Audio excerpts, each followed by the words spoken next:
selamat datang di podcast Bahasa Kita, Cermin Zaman Kita.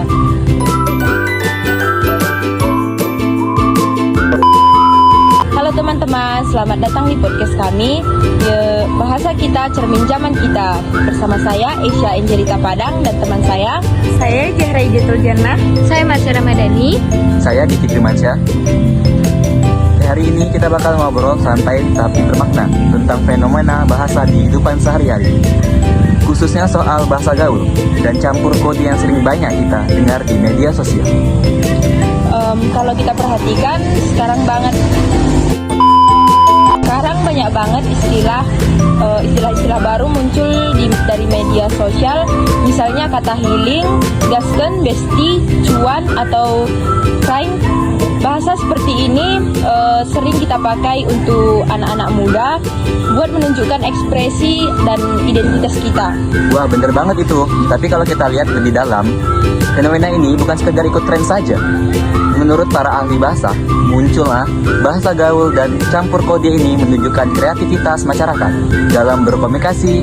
Bahasa berubah sesuai perkembangan zaman dan budaya populer. Iya, dan campur kode juga sering kita temui dan kita dengar. Misalnya, orang ngomong, tadi aku meeting sebentar, terus lanjut makan di food court. Nah, kata meeting dan food court itu contoh campur dari kode dari bahasa Inggris yang disisipkan ke dalam bahasa Indonesia. Itu tuh kita sering banget mendengar bahasa itu di zaman sekarang. Tapi ada sisi positifnya juga dan negatifnya. Positifnya kita jadi lebih ekspresif dan komunikasi terasa lebih santai.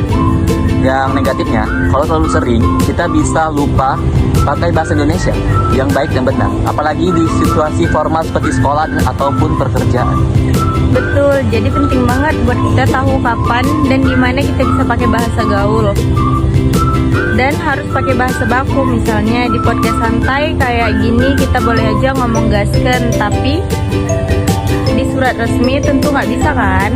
Haha, iya dong. Bayangin aja kalau di surat lamaran kerja kamu tulis, saya sangat gasken dengan posisi ini. Bisa-bisanya HRD saya langsung hilang. Selain itu, fenomena bahasa juga menggambarkan nilai sosial kita. Misalnya kayak kata besti yang sering dipakai dengan bahasa anak muda sekarang, itu menunjukkan kedekatan dan rasa persahabatan kita. Jadi, bahasa juga bisa mempererat hubungan antar individu. Dari obrolan yang kita hari ini, kita bisa belajar bahwa bahasa adalah perkembangan yang sangat luar biasa. Jadi tetap harus digunakan dengan sebijak-bijaknya. Setuju banget.